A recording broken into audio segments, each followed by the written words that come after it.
আজি মই বিয়াৰ ভিডিঅ' এটা লৈ আহিছোঁ। নিজৰে বিয়া খুৰা হয়, গতিকে ভিডিঅ'বিলাক স্কিপ নকৰাকৈ চাই যাব। মই লং ভিডিঅ' তেনেকৈ দিয়াই নাই, বহুদিনৰ মূৰত দিছোঁ। আৰু অসমীয়া পৰম্পৰাতো এনেকুৱা কিছুমান নিয়ম আছেই, আৰু এইবোৰ নিয়মৰ কাৰণেতো আমাৰ বিয়াবোৰ ভাল লাগে। আৰু এতিয়া দৰা যাব আৰু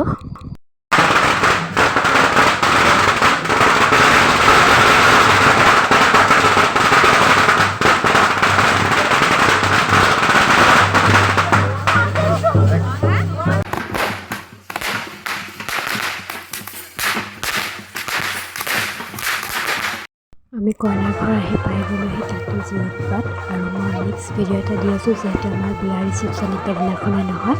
ভিডিঅ'টো আপোনালোকে শেষলৈকে এনজয় কৰক, আৰু যদি ভাল লাগে like, comment, share and subscribe কৰিবলৈ নাপাহৰিব।